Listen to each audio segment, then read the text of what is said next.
আমরা সবাই জানি আমরা একদিন মারা যাব, কিন্তু কখনো কি এইভাবে ভেবে দেখছি? আসুন একটু ছোট্ট করে কল্পনা করা যাক। ধরুন আপনি মারা গেছেন, আপনাকে কাপড় দিয়ে ঢেকে রাখা হবে, আপনাকে সবাই দেখতে আসবে, সবাই কান্নাও করবে। আর কয়জন মানুষ খুবই তাড়াতাড়ি করে কবর খুঁড়তে শুরু করবে আপনাকে কবরে রেখে আসার জন্য।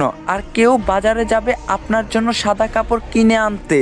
আর অন্যদিকে কেউ পানি গরম করতে ব্যস্ত আপনাকে শেষ গোসল করানোর জন্য। পানি গরম করে আপনাকে একটা খাটে শুয়ে গোসল করানো হবে।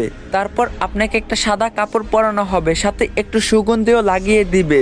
আর ওইদিকে কবরও তৈরি হয়ে গেছে। এবার আপনাকে নিয়ে যাওয়া হবে জানাজার নামাজের জন্য। নামাজ শেষে এবার কয়েকজন মানুষ আপনার খাটটা কাঁধে তুলে নিয়ে যাবে আপনার আসল গন্তব্যের দিকে।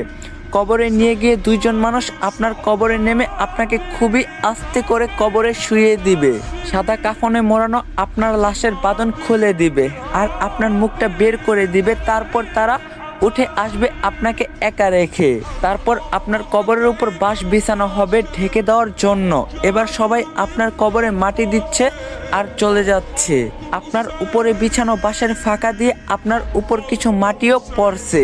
এবার মাটি দেওয়ার শেষে সবাই দোয়া করে চলেও যাচ্ছে সেই 3.5 হাত অন্ধকার কবরে আপনাকে একা রেখে। এই সব কিছু আপনি বুঝতেও পারছেন, দেখতেও পাচ্ছেন, আর হয়তো খুব চিৎকার করতেছেন, কিন্তু কেউ আপনার চিৎকার শুনতে পায় না, দেখতেও পায় না। এবার শুরু হবে আপনার দীর্ঘস্থায়ী কবরের জীবন। কিছুদিন পর ধীরে ধীরেই সবাই আপনাকে ভুলে যাবে, আপনজন বাড়ির লোক সবাই সুন্দর আনন্দে জীবন কাটাবে। সবকিছু ঠিক আগের মতোই চলবে, সব থাকবে, শুধু থাকবেন না আপনি। এখন একটু চোখ বন্ধ করে ভাবুন, যদি আজকে আপনি মারা যান তাহলে আল্লাহর কাছে কালকে কি জবাব দিবেন আপনি? চেষ্টা করবেন 5 ওয়াক্ত নামাজ পড়ার। আর বহুদিন পর ইসলামিক কন্টেন্ট নিয়ে ব্যাক করলাম। ভিডিওটা কেমন লাগছে অবশ্যই কমেন্টে জানাবেন, আর রিকোয়েস্ট রইল 3টা করে কপলিং করে দিবেন। তো দেখা হবে নেক্সট ভিডিওতে। আল্লাহ হাফেজ।